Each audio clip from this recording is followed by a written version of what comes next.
let's get started here. So, it's a little introduction to TidesDB. I'm Alex Gaetano, but yep. What? Oh yeah.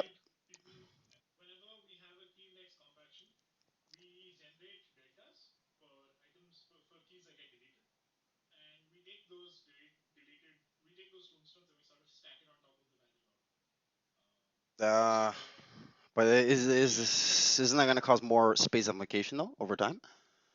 Like maybe transient, right? But like, okay, okay, okay. I mean,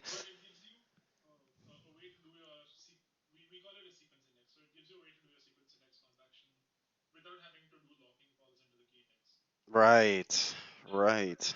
I mean, yeah, that's a good way to do it. I mean, I'll explain more here with how we do it in TidesDB with the key value separation. But yeah, we use separate files, and I found that to be one, easier to program, and two, when I'm merging multiple files, right? And plus in TidesDB we implement spooky, right? So like based on the data in the LSM tree, or even at the levels, the level that it's going up to, whatever in that compaction task. Let me see here. Whatever in that compaction task, we just want to make it easy as possible. So the SS tables have two files, the klog and the vlog. And the vlog, we use the block manager, right? And the block manager is self-describing blocks. But the klog has 64 kilobyte blocks, right? And you can have a B plus tree klog as well, so like faster point lookups and all that kind of stuff. But the block format is a lot faster, I find. Like just in general, it's a lot fast. It depends what you're doing. Like the B plus tree, the klog takes a lot more space as well.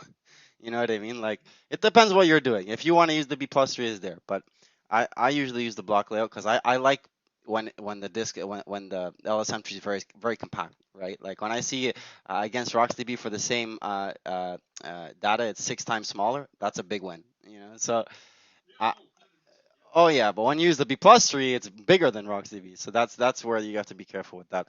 But the klog and the vlog, I just didn't want to maintain one vlog.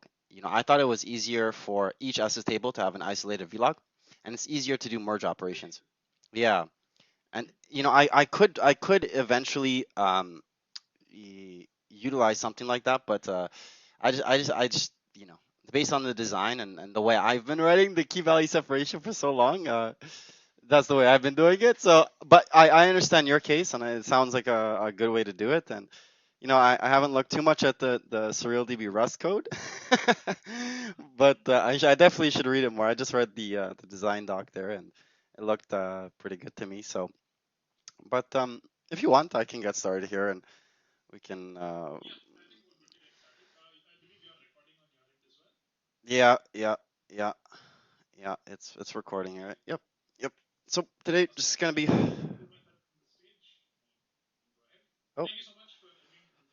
Oh, there's no problem there. There's no problem. I apologize. I couldn't put something a little bit longer for you guys and more deeply technical. But you know, if you guys, if after this you want to get more technical, there's a very detailed design doc and all kinds of articles and YouTube videos that you can also go through as well.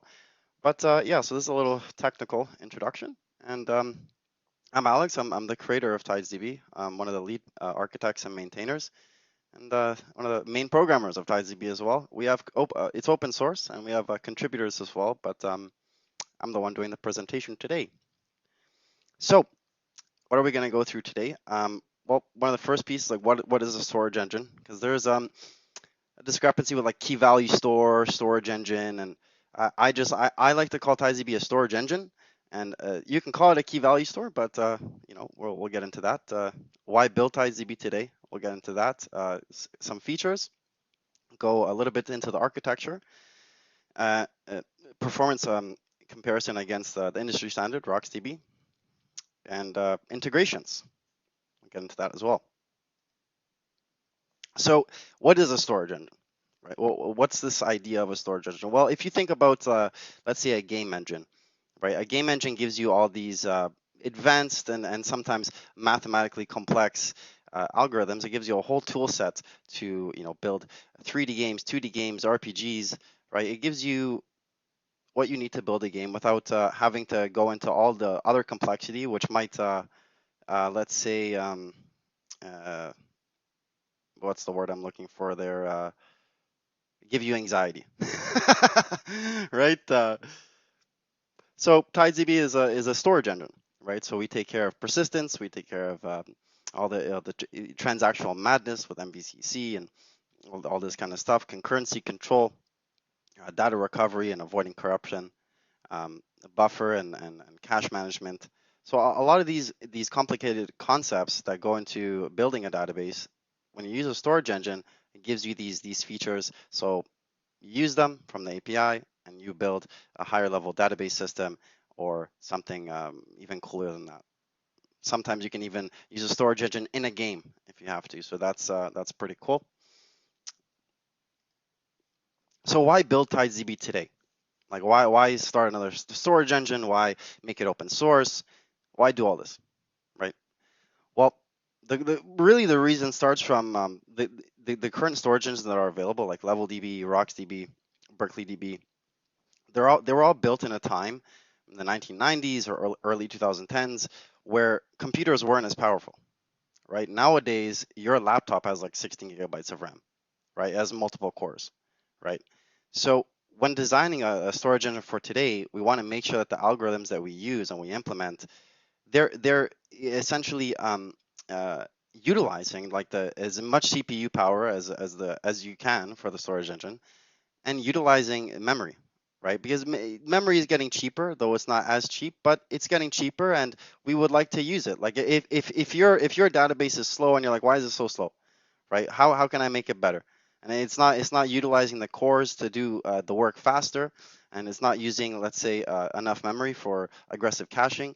It's slowing down the system, and in the end, it's giving your users like a better, a worse experience, right? Latency, it kills. It kills. Like you don't, and in this time, you know, you look at TikTok, you look at YouTube clips. The time is important to everybody, right? We're not as patient as we were like 20 years ago, right? So this is a big piece, and we're just trying to push the technology, right? Use the modern hardware that we have available to us today, and as mentioned, like the current systems like LevelDB, BerkeleyDB, RocksDB, they don't linearly scale, right? They don't give you the like they leave a lot on the table, right? So that was my reasoning to start TidesDB, and with that, I also wanted to also give you all a system that isn't so complex, right? Like I don't want to use RocksDB with the 500,000, 600,000, 1 million lines of code, where to me it's like a black box, right? Like I don't understand really what's going on inside of the engine as much as I want to, and that's a confidence issue, right? So I want the system to be simple enough that you can go read and understand what's going on, right? And it just gives you also a sense of confidence and like a good feeling about using the system as well. But yeah, we'll go on to the next slide here. So I'll get into a few features of TidesDB.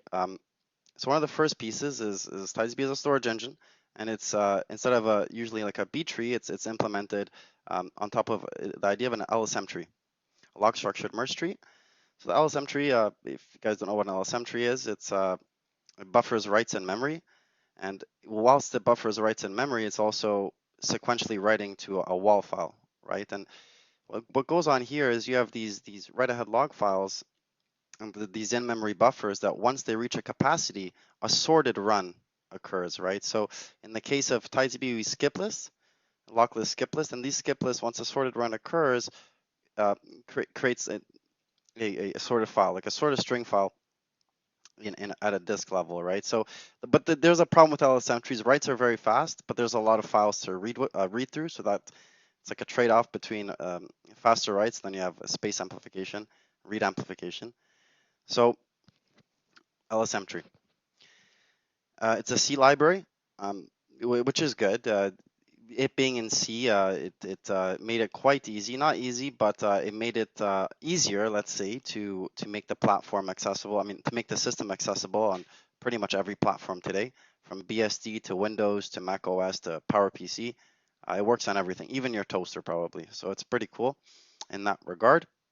Tested as well. Like, I'll give you another reason why it runs on so many platforms. When we have a workflow, CI on GitHub, and we run like thousands of tests across all these platforms, right? And each platform, each architecture can run a little bit different, especially when you're building on like lock-free algorithms, atomics, uh, and stuff like this. So you have to test on every platform, and then making sure that the like sometimes you'll see like a race condition in Windows that you won't see in Linux, let's say. So these are things that you have to take into consider when designing and building a system like this, and testing on every platform, assuring that it works perfectly on every platform is important.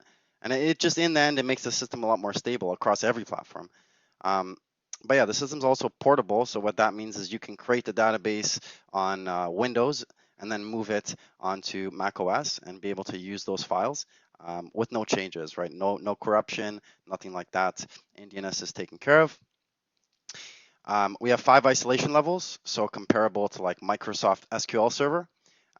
We have serializable snapshot isolation as well, which is a pretty cool feature.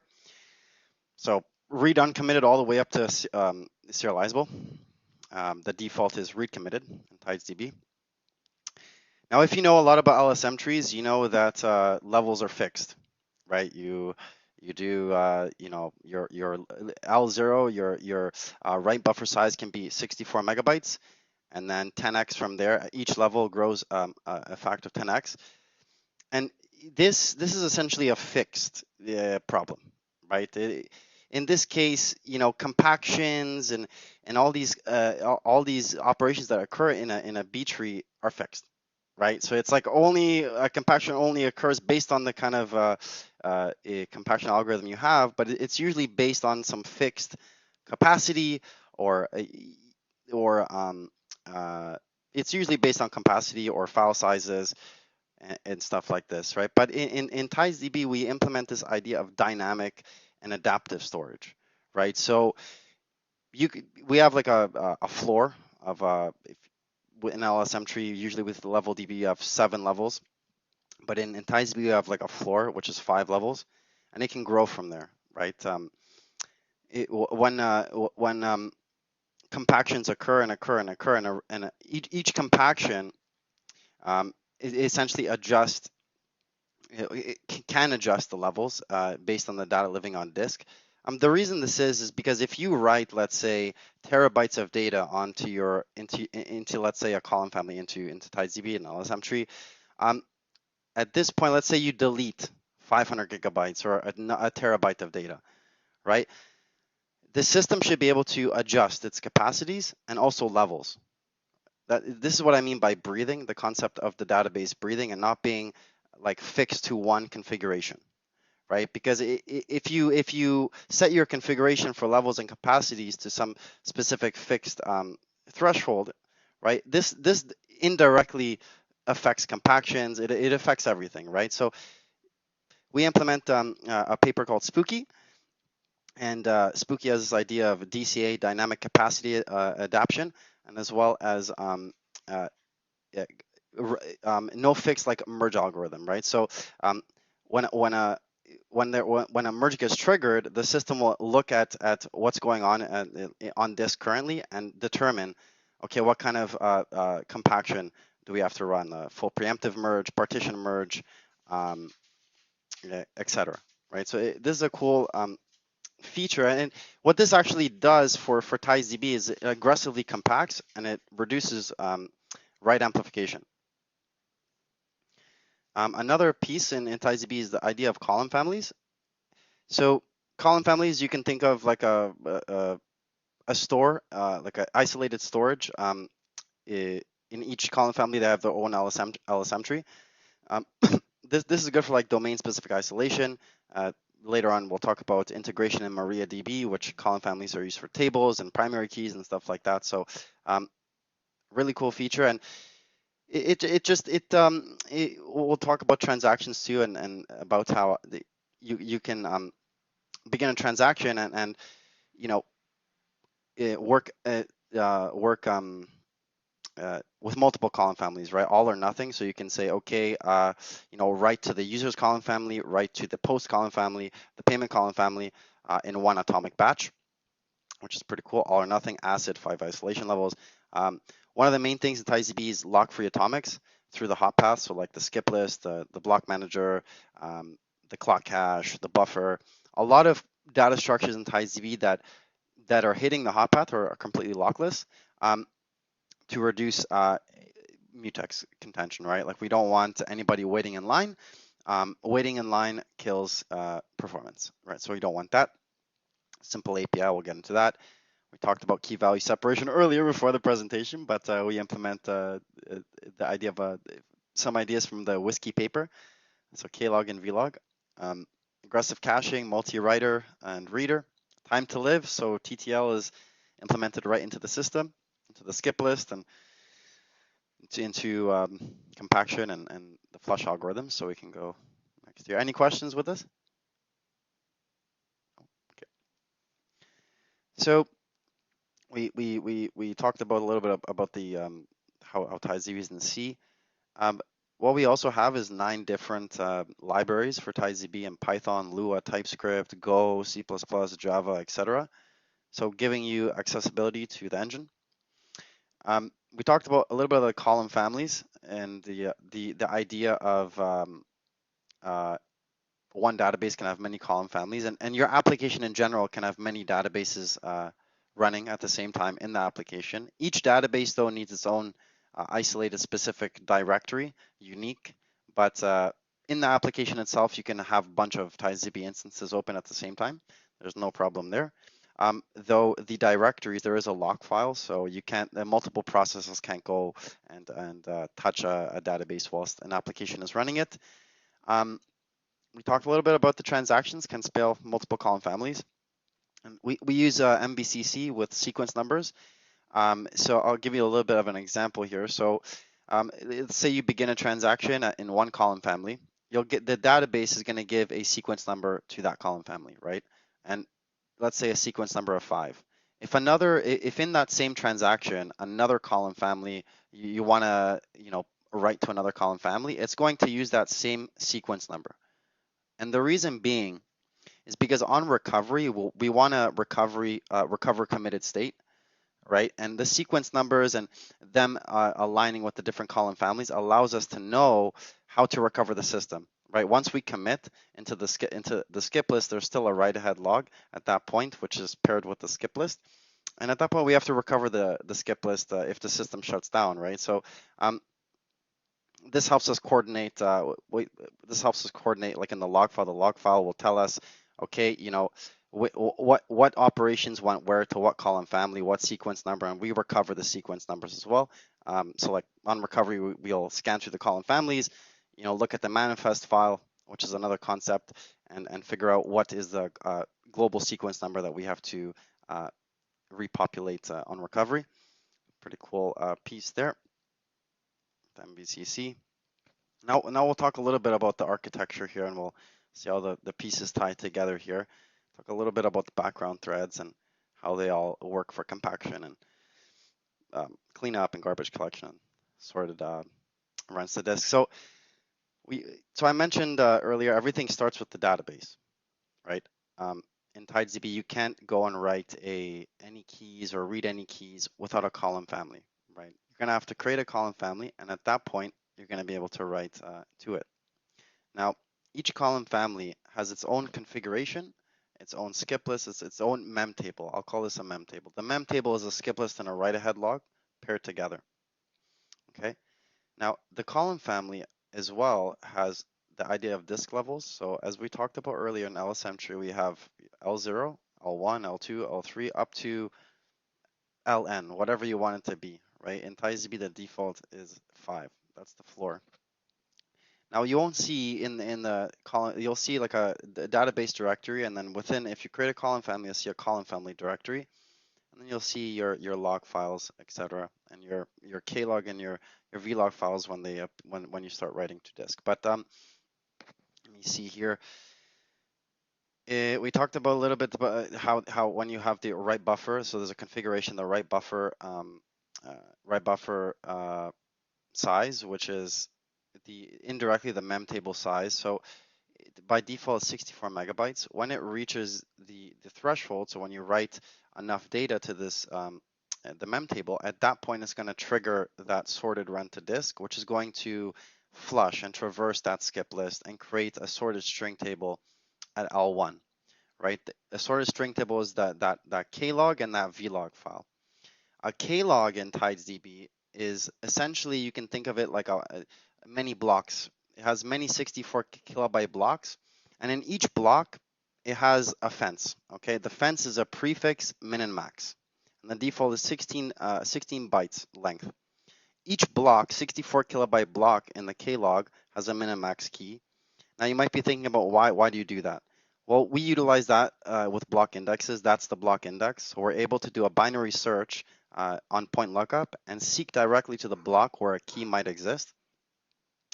And we also have this idea of inline values. So if a key's value is under 512 bytes, it can live in the klog. But if it exceeds 512 bytes, we put it in a vlog, which is a dedicated append only. You know, there's no fixed block size. You know, the value can be up to 4 gigabytes inside of a vlog. And yeah, so we'll point to the vlog directly if the value's key is over 512 bytes. That's a cool feature. You might think, okay, you know, this will slow down flushes, but flushes occur in the background. Compactions occur in the background. So when the mem table, the skip list gets full and we have to swap it, we just do an atomic swap. And we enqueue it into a queue, right? And we have these workers. So each database has a flush worker and a compaction worker. You can configure the amount you want. And this goes for every column family in the system. So, you know, let's say that column family 1 enqueues a flush, a sorted, they want to flush this SS table to L1. It's going to be enqueued into it's going to be enqueued into a queue. It's going to be queued, and then there's going to be a swap. So writes can still keep occurring. It's just a quick atomic CPU level instruction, a swap, and at that point, writers and readers can still see what's in the queue and be writing into a new SS table and a new write ahead log. Now the flush thread, that's where there'll be a dequeue, and in a background thread, there'll be, as I said, a traversal on the skip list, creating a new SS table, creating indexes, a Bloom filter, etc. This is all very fast. There's no blocking involved here, so that's the beauty of it. Like there's no blocking, no blocking at all with this whole flushing scenario. But during that flush as well, you might think about some stuff here regarding, okay, what about MVCC, right? Well, we'll talk about that. The skip list is lock-free, right? Each key can have many versions, right? So there's no blocking on writes, no blocking on reads. When we do a flush or sorted run to disk, we only care about the latest versions. We don't care about all the old versions. We only care about the latest versions. So disregarding all the old versions, we're only going to write the latest versions into the SS table file, right? So it's only going to have one key and the latest version. Now, you might think, okay, well, there's no lock. So like, what about writers? I mean, what about readers? What if a reader is still reading an SS table during a flush? Well, we have this idea of the ref counting. So like an SS table can have a ref count, and every read increments a ref count, right? So the skip list can have, let's say, 5 readers on it, and the flush thread won't directly delete that skip list and garbage collect and get that memory back until readers are done with that skip list kind of thing. So there's a lot of that in the system where, because there's really not that many locks in the system, we're using a lot of ref counting, and we're checking against the ref count and to assure that it's safe to reclaim that memory, let's say. Okay, so this is a little bit. Any other questions regarding this high-level architecture here? We have a compaction thread as well, which is and I'll talk about the Reaper as well. The Reaper is a this is a cool aspect I'll talk about. The Reaper thread. We talked about the time to live, the TidesDB as TTL. for keys, so you can expire a key.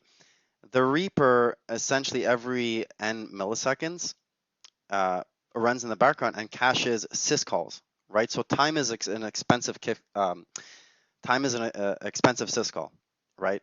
It really is. It really is. You don't want to be doing that often. So the Reaper in the background um, does the syscall and caches an atomic member, like we populate an atomic member, time member, um, based on the syscall, right? And then that syscall is indirectly used when we do like retrievals from an SS table or the skip list, right? That atomic pointer is shared with everything, right? So the skip list, when it's doing a read or a traversal, it's not having to do a syscall every time, right? It's just having to grab that atomic variable, that cached variable, and check against it. So that's a really cool optimization I just thought I'd bring up here.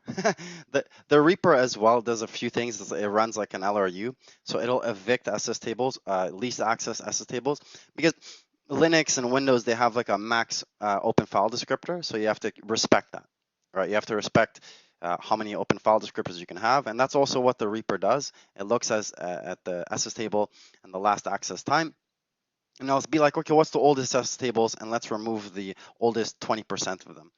So that's a pretty cool. That's one of the other features of the Reaper. It does a few other things like reclaiming. So if like let's say at level 4, the SS table array changed and the SS tables were marked deleted, right? The Reaper also takes care of manipulating arrays when they're safe to do so. Like if an array shrunk dramatically, removing a bunch of SS tables, we'll know how to manipulate that array when it's safe to do so, causing no like heap corruption, nothing like this. We try to avoid those kind of issues. Running ASAN and all kinds of crazy tests to assure that we catch anything like this before they happen and patch them. But I mentioned the compaction thread, the flush thread here. The compaction thread also takes work from column families. So let's say a compaction occurs at level 1. Let's say there's like 4 files. This is one of the cases where a compaction can occur at level 1. It would enqueue a compaction, and then the compaction workers would take care of that compaction across all column families, right? So the flush and compaction threads, there can be more than one. As I said, you can have like 5 flush threads, 2 compaction threads. It depends how many column families you have. If you just have one column family, then you can have 1 flush thread, 1 compaction thread. But yeah, they take work across all column families and do that. Any questions with this here?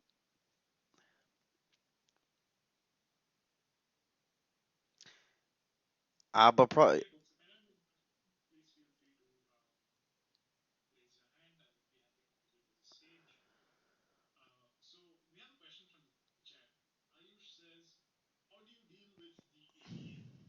In what though? In which data structure?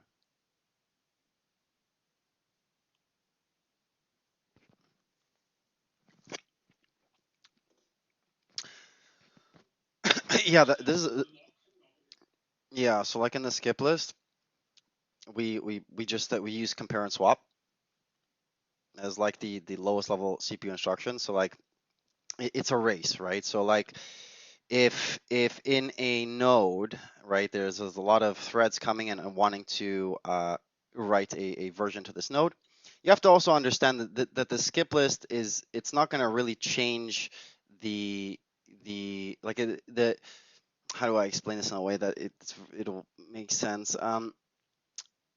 It won't change. Like it's more of like an append only skip list in a way, right? Like we're not there's no deletes in the skip list. It's more just updating a node.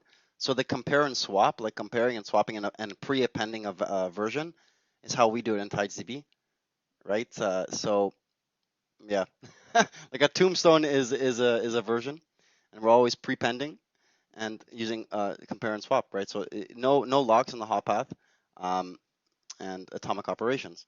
Uh, if that answers your question. I mean, when you have to really modify a data structure, like when you have to implement delete in a skip list, then it's a lot harder to implement a lock-free skip list, right? But when you don't have like full delete and when you're not changing like the whole structure of the actual skip list, it's a lot easier. And the skip list as well built off a link list, right? So it's a lot easier to implement for lock-free operations. If you had to, let's say, write a skip list with a like as if you had to write a lock-free AVL tree or a B tree, it would be a lot more problematic because the structure is always changing, right? But in a skip list, it is not that case. It doesn't. It's not like that, right? So it's a lot easier to avoid ABA and stuff like this. Yeah. Any questions with that? We're gonna get into the skip list here in a second. I'll go into the next part here. Yeah, so because the lock free comes up often. So yeah, this a lot of the architecture in TidesDB is lock free, right? Because the hot paths like the clock cache, for example, is a global partition clock cache, right? And the reason being is if you have a lock on the clock cache at a global level, right? And then you have all these column families, that is a huge contention point. You know, if a write comes in and if you have a read write lock there and a write comes in, all the reads are blocked now, right? So you have to be very careful with that and think about what's in the hot path and what has to be the lock free. Sometimes you don't have to make it completely lock free. Sometimes you can have just lock free reads. Like let's say the queue. The queue is lock free for reads, but for write it's not lock free, right? So there's different techniques that you can do for sure. But the skip list is a main entry point for the data. So yeah, it's a very optimized. um, yeah, we talked a little bit about the skip list. The skip list implements MVCC, so each key can have many versions. You can have K1, and then it can have many versions up to the tombstone, right? And then if a tombstone was the last version, then that key will not be written into an SS table. Readers will see their sequence number, so greater than or equal to their, or less than or equal to their sequence number. So each node in the skip list has a sequence number as well, and that's how the system is able to determine what to show the reader. And writers are not blocked, right? Writers, they just prepend new values. And like if in a compare and swap operation, if it fails in that it's like a retry and then prepend, right? That's all it is. If it fails on the swap, then on the compare and swap, then it's just like, oh, we're gonna retry it and prepend that new version. But any questions with this? I didn't go too much in the block manager here, but the block manager, like usually utilizes pread write on POSIX, but on other platforms utilizes different methods. But it's also lock free. And the way the block manager works is we have this atomic variable of an offset, like a size of the file. And every time an append occurs into the file, we essentially increment that atomic variable. Because pwrite can write in parallel in a file, and pread as well can read in parallel in a file. It's very useful, right? It's very useful. What that means is many writers can occur and be writing to the same file, the same block manager at the same time, just appending. So that's pretty cool. And there's a lot to it. There's like a header and a footer with a block. Each block is self-describing. So like when you know, in the header, if a block is 50 kilobytes, it's defined in the header, and then the next block can be 10 kilobytes. It's self-describing the way the block manager is built. So that's a pretty cool feature. And it helps us, right? So with the klog, with the vlog, with the write ahead log, this is what we use the block manager for. Any questions with the log free stuff here? Because we're about to get into some benchmarks. All right, let's get into some benchmarks. All right, so it's crazy, right? It's crazy when you think about a problem and do it a little bit different than the norm. You start to see some crazy numbers, right? So based on the most recent benchmarks, synced writes are up to 14 times faster than RocksDB. Now, how is this possible? And I mentioned these lock-free data structures in the lock-free block manager. What this allows for is when there's many threads hitting the system at the same time, nobody's waiting in line. The system works in parallel. And what this allows for is obviously a lot faster throughput and a lot less latency. A legacy system like, I won't say legacy, but LevelDB is pretty legacy. That's pretty legacy system. You're gonna have to wait in line. There's really no idea of lock-free. and MVCC a little bit, not really. And it's legacy, right? It's very slow. Like I wouldn't even be able to benchmark level DB against TidesDB because it's unrealistic, right? RocksDB is a lot more optimized. I mean, in an average case, you're going to be getting like 2.6 million writes a second in RocksDB, which is pretty good. But with TidesDB, you're hitting 12 million writes a second, so it's a lot different with 8 threads, right? Um, this goes for many different operations, Zipf and random, sequential. It doesn't matter. I mean, when we benchmark the system, we're benchmarking every pattern and every kind of workload, and then we're optimizing at the CPU level, right? We're perfing, we're finding the bottlenecks, and we're optimizing. But yeah, these are the most recent benchmarks, and it looks pretty good. Usually, out of 48 benchmarks, we won 46. So RocksDB is faster on single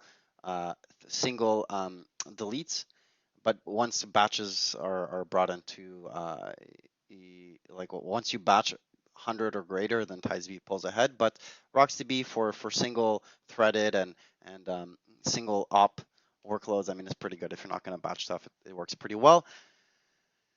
So we're going to talk about integrations. I wanted to bring the system to as many people as possible. So like the 9 language bindings there is a good example. But I wanted to also, make the system available for people utilizing a relational database. So bringing the speed of those writes and the speed of the system in general to, let's say, MariaDB MySQL. So implementing a Tides SQL and working very closely with MariaDB currently and their team to bring the speed and efficiency of TidesDB to MariaDB. We're currently at version 3.2 with that. Why the slowdown in random reads? In random reads, yeah. So that's a pretty easy one. So the random reads, they'll normally hit the clock cache, right? So the skip list is not as optimized for random reads or random writes, right? The skip list will be fast when it's everything is sorted, right? Like same idea as a B tree. Yeah, like a B tree, for example. Some B tree implementations, they'll have a cache, right? Like a page cache. You ever see a page cache before? So like they don't have to go on disk and read from disk. Yeah. So that'll speed up the B tree, or for example, but random writes and reads on like a sorted data structure is always slower, right? Random writes and random reads, they're fast on like a hash table, let's say, right?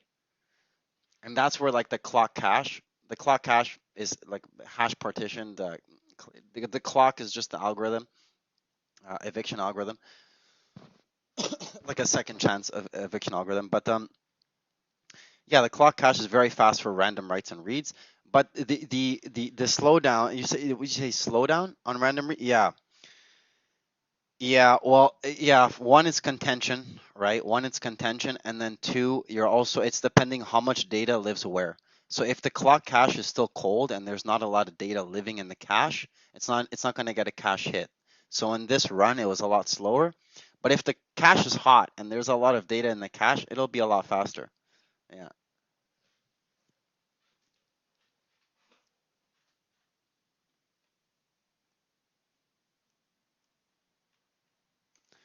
Data resident. What do you mean by that, Annie? What do you mean by residency ratio? I'm not understanding that question. Yeah.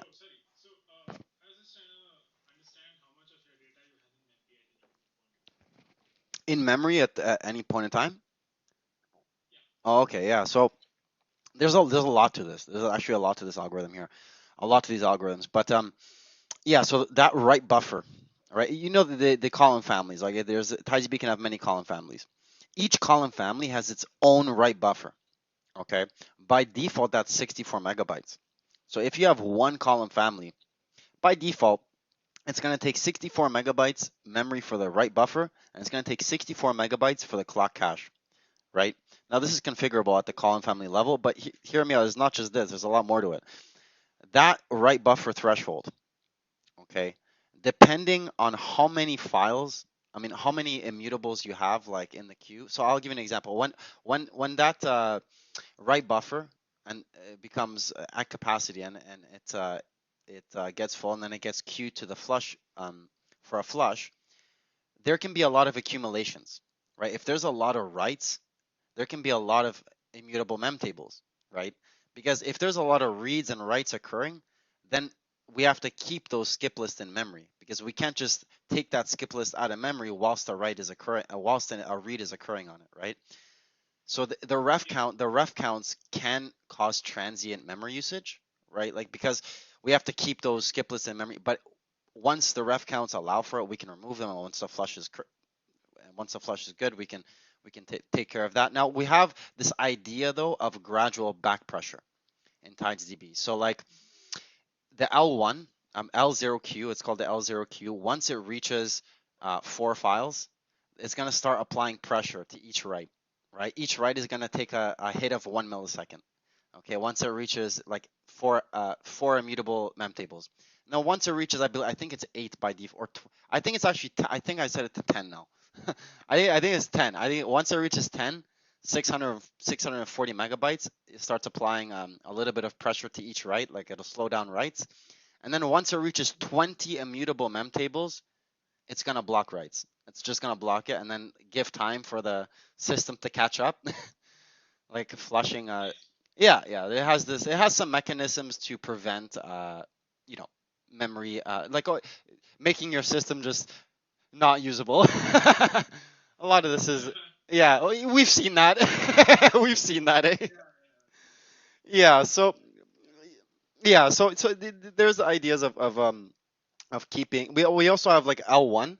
So like when there is a lot of files in L1, that can cause issues, right? Because L1 has the most recent data that's been flushed, right? So having, yeah, like but also having like 30, 40, 50 files there, it's gonna slow down reads. So you also wanna we have gradual back pressure for compaction as well. So compactions can catch up, right? So a little, yeah. So it's at two different levels, L0 and L1. Those are very hot uh, access levels, and we just want to assure that things are okay there, and space and read amplification is not too bad. Because when you have so many files, one key can live in like all the files, right? And then if you, yeah, you know what I mean. So if you want to compact everything, it's a lot more efficient. But yeah, so there's that. Um, yeah, and then we were talking about the integrations here, and I just wanted to make the system as available to everybody, and so integrate it into Kafka as a Kafka plugin, so you can replace RocksDB with TidesDB very easily, and MariaDB, where I wanted people to get the power of very fast writes and reads utilizing SQL, and in the TidesQL implementation, you get full DDL, you get encryption, you get primary keys, you get every feature of SQL except foreign keys. I didn't put foreign keys because I don't like foreign keys. I don't like them. But yeah, that's about it for this presentation. That's about it. Any questions?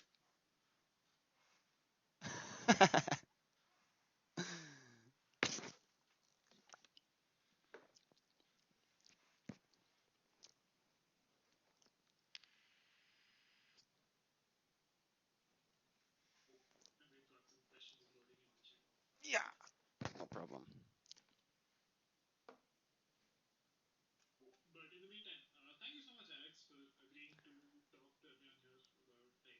Yeah, Annie, no problem. If I'll tell you, if you give me more time, I would have made a longer one for you.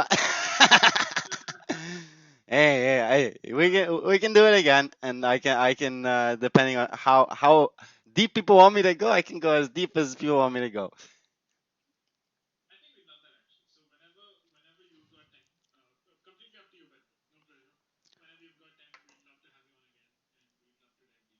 Oh, no problem at all. No problem at all. Yeah, no, it's just as well. I don't know sometimes how to gauge the people watching, right? So I don't want to give so much information that it doesn't make sense because there is a lot of complicated features with such a system, So for me, I also want to give you guys a little bit of initiative to check it out, right? Because maybe It's like, oh, I want to know more about this block format and how the sparse prefix block indexes work. It's interesting. Yeah, it's interesting, and I have to say, Annie, as well. It's like doing all the graphics and stuff. It takes a while. So you know what I mean. No, and I've gone through your paper there as well, and I haven't finished it fully because I'm so busy. But I looked at the numbers specifically, and it looks amazing. So yeah, there's that. You guys are doing really good work there, and I hope there's more information on the novel algorithms. I know a lot of companies are like very proprietary with the stuff that they do. I know that this is a fact, and that's okay. Oh yeah, I know the way it is. I know the way it is. Yeah, no, I know the way it is. But no, there was like SpeedDB back in the day, and they got acquired by Redis, and yeah, I talk to those guys often. I'm like, yeah, I don't like the idea of proprietary. Because for me, I'm very much open, right? I like to push the databases forward, storage forward. Storage is my passion, right? It's my absolute passion, and everything that I learn, I want to just share with everybody, right? I don't do this for money. I don't do this for fame. I do it because I love it.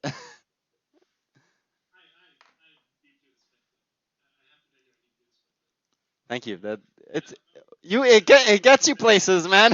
It gets you places. It does. I'll tell you. 15 years ago, I was using MySQL. I never thought that Monty would come to me and be like, "Hey, come put it in." So I know, I know, but it's like I don't know. It's like I'm just here doing the work. So it's cool. It's just do what you love. Do what you love. That's it. I think that's important because time just flies when you're having fun. It's true. Yeah, yeah. I think it's true. Well, yeah. You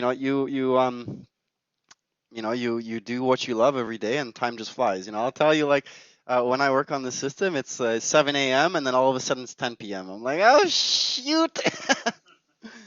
So that happens often, and you know what I mean. If you're a researcher, probably when you're in the zone, and you're like, time just flies.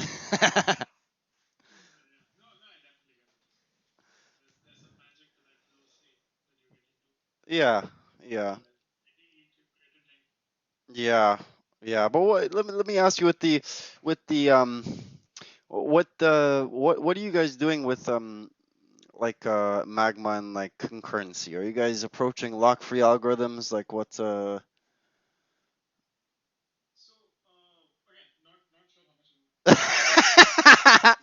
Yeah, Alex is prying it out. He's like trying to get it. See, guys, I'm doing you all a favor. No, I'm joking. I'm joking.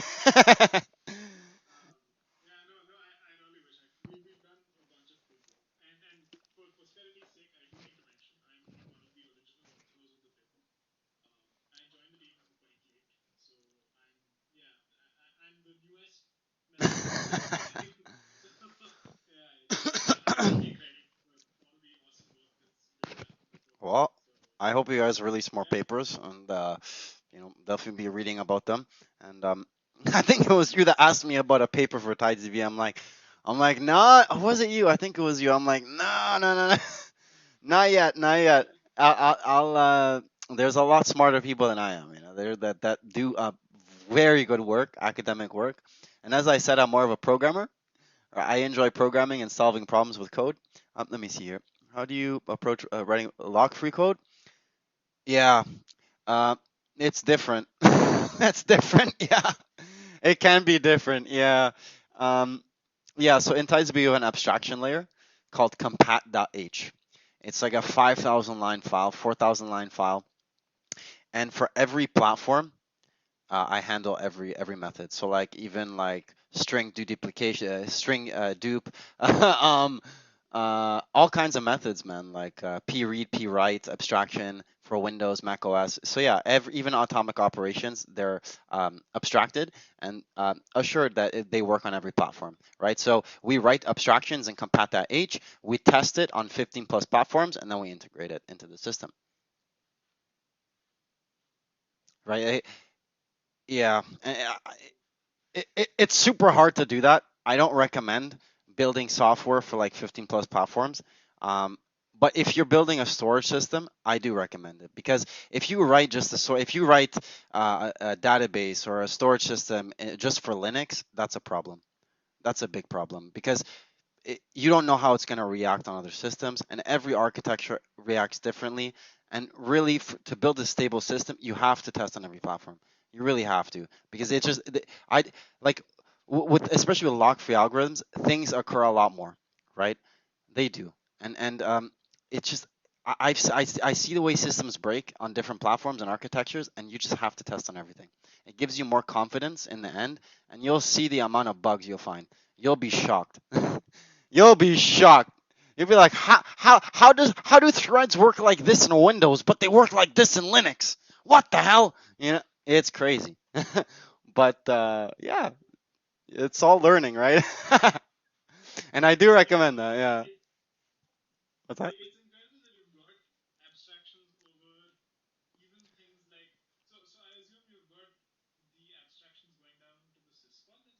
Oh yeah. Oh yeah. Oh yeah, man. Oh yeah. In TidesDB you can even have your own allocator because currently Redis Graph is building with TidesDB, right?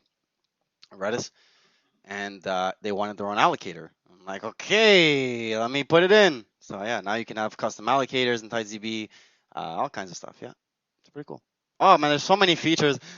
It's like when you go like 3 years, like working 16 hours, 12 hours a day, like that translates to like 6, 10 years, you know? So it's like the amount of features and capabilities, and I don't even know how many lines of code now.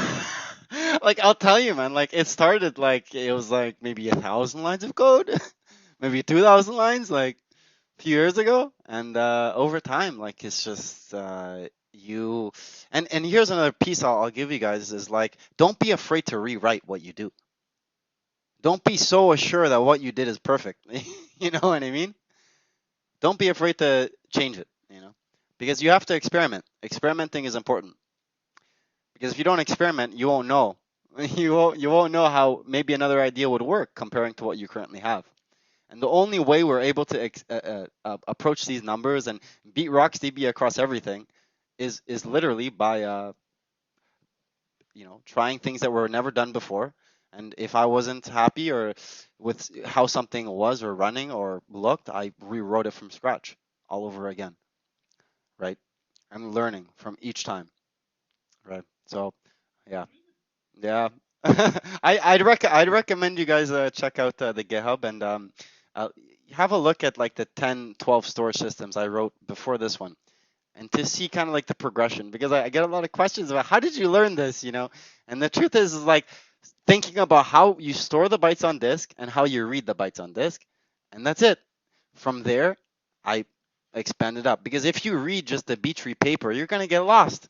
You're gonna be like, this is too much, right? But if you start from first principles and you learn how to store binary bytes on disk and reread them again, that is a big deal, right? From there, you can expand.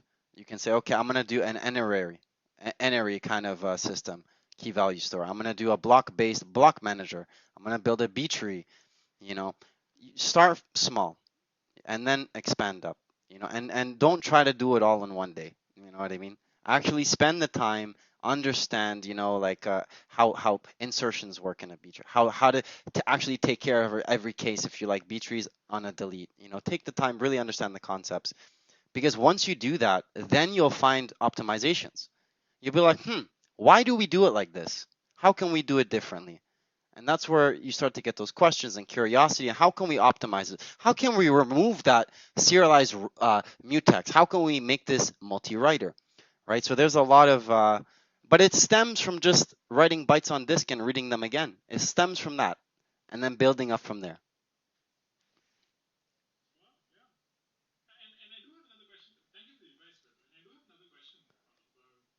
Oh, for sure.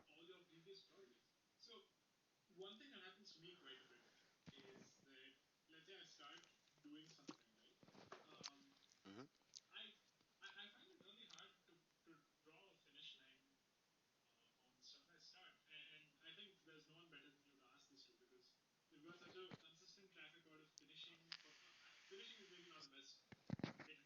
I wouldn't say finishing. I get what you're saying. I get what you're saying. In that case, yeah, yeah, I got that. Oh, you're done with the question? Sorry.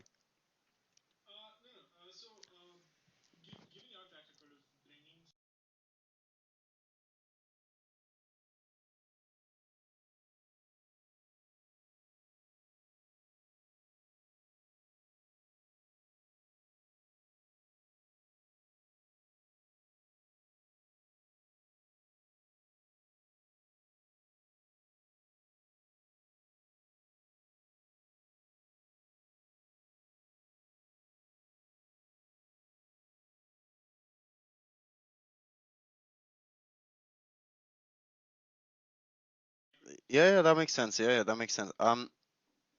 Yeah, well, I'll give you an example. This is You're gonna see what I mean with this one. So, like, my first system that I ever wrote, open source, was CursedDB. CursedDB was a distributed, it still is a distributed in-memory database, right? And let me tell you, okay, I was a full stack web developer, right? That was what I did. Like, that's was the job I chose, you know. I did it and I enjoyed it. But I always programmed other stuff, like other languages, Java, C, C++. But I always, for a few years, I was doing a lot of web stuff, but and mobile. But at that point, I was writing I was doing a SaaS business, like a transactional email.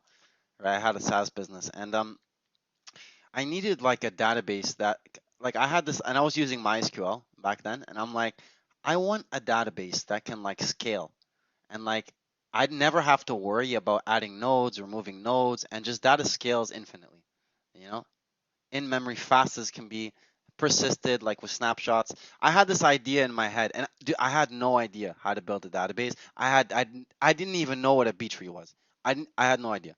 Okay, this was like 3.5 years ago, right? Like, so look how far you can get.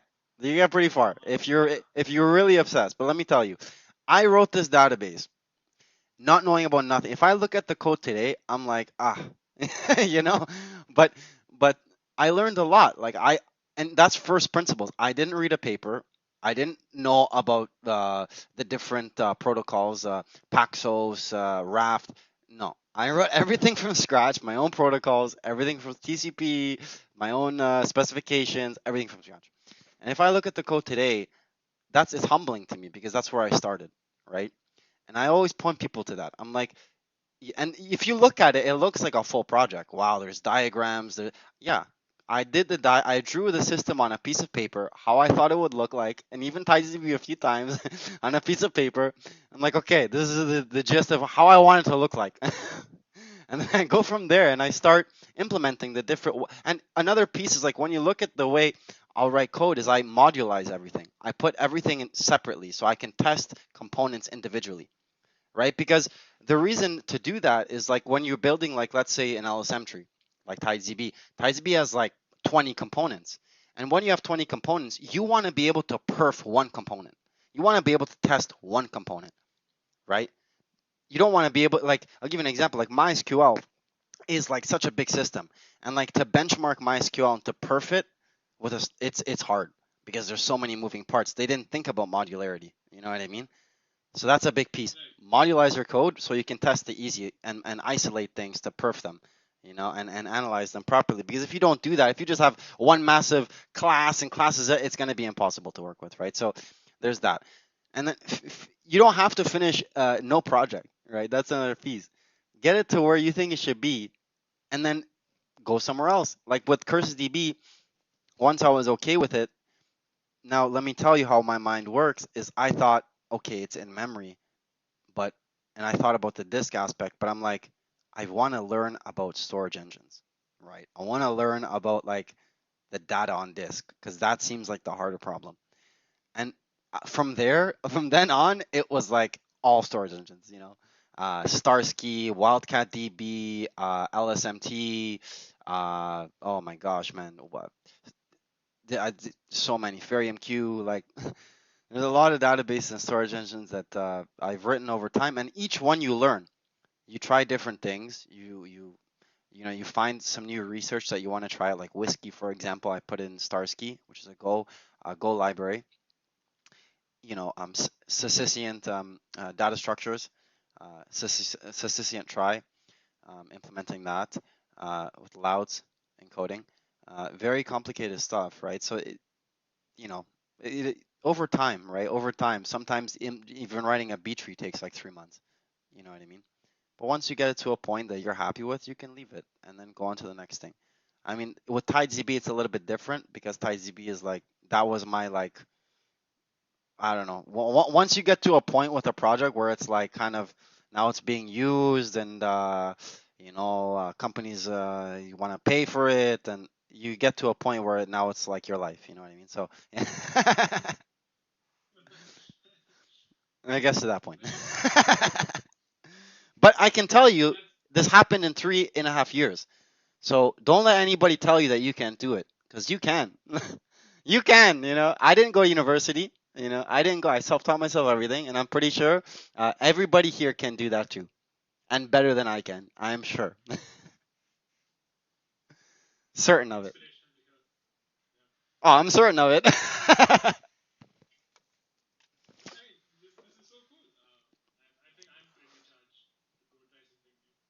Oh, I hope so. I hope so. I want to see some awesome stuff from all of you guys for sure.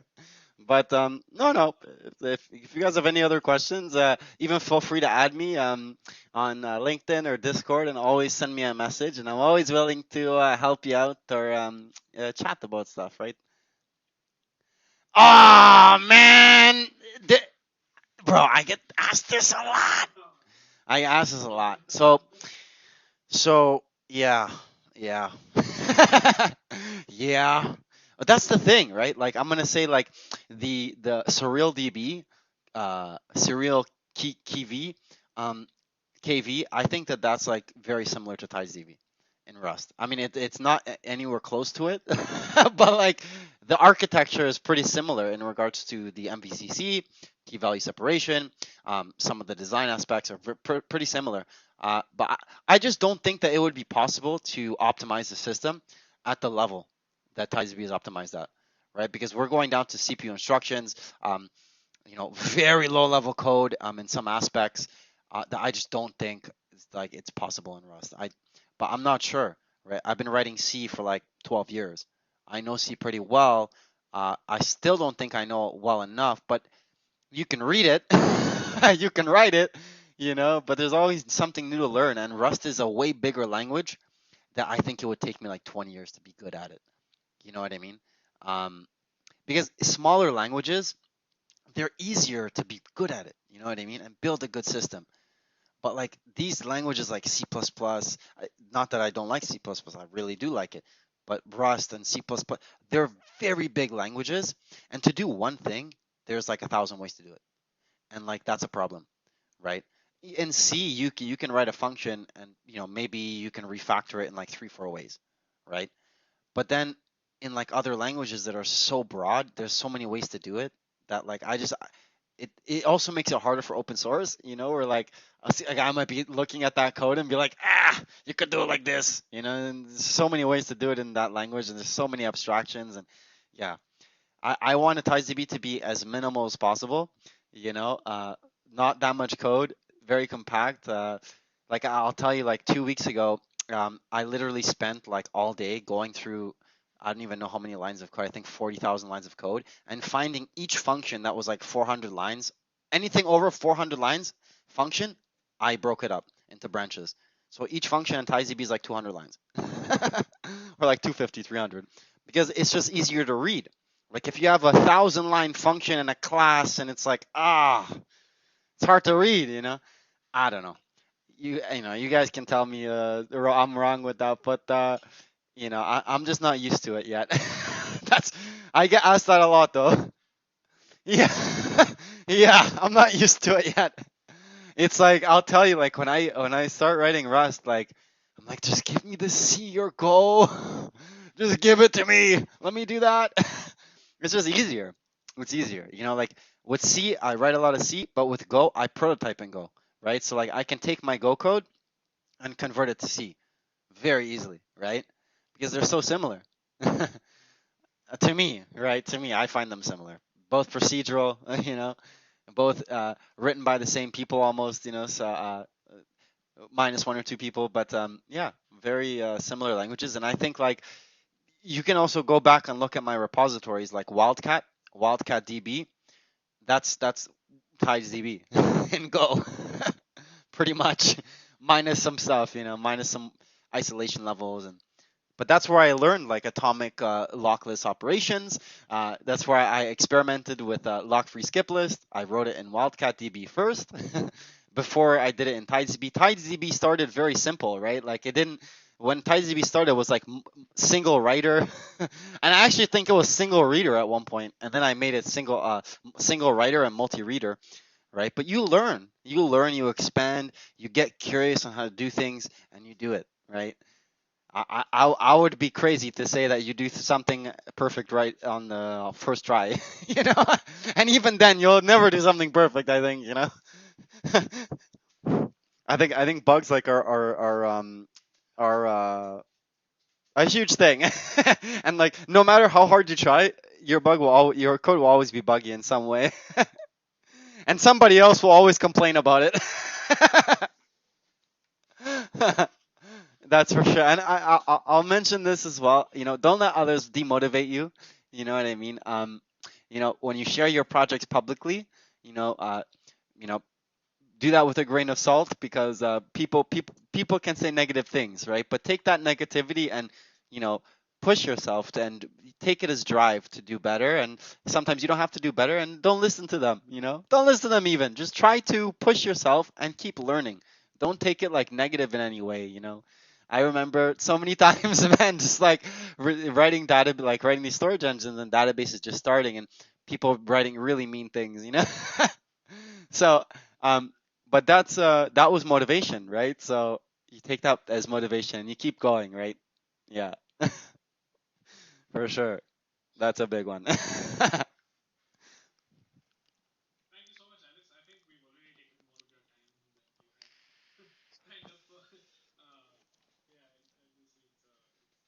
Oh yeah, there's no problem.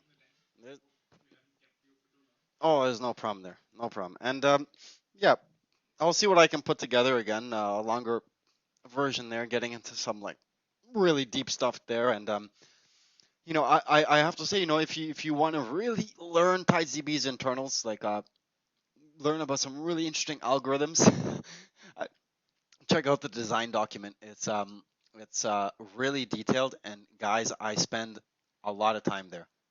Like every day, I'm like finding a different way or finding something to put on the design doc, because I just want you guys to have as much information about the system to make your own decisions. You know what I mean? I'm not here to tell you to use it. I'm here to tell you to read about it, and yeah, that's the page. Yeah, to read about it and make your own judgments. And use the right tool for the job. That's the main thing. I'm not gonna try to sell you anything. Just learn and keep building, and I can't wait to see what you all have to show. That's for sure. Do share it. No problem, guys. No problem, guys. No problem, guys. I hope you all have a great day. Ah,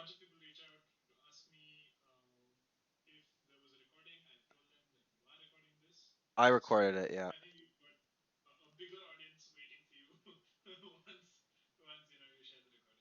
Okay. Where do you want me to share it? You want me to give it to you?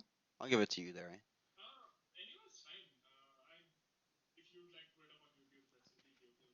Oh, well, I'll put it on the YouTube there, and then I'll mention the Discord. And yeah, no problem, guys. I hope you all have a great day, and we'll talk. We'll talk very soon. And feel free to shoot me any questions, guys, for sure. Privately, no problem. All right. I'm just waiting for this. I'm waiting for this last message to come in here. No problem, guys. All right. No problem. No problem. All right. Here we go. Stop the stream there. All right. Have a good day, guys. I'll talk to you soon. See you, everyone. Bye.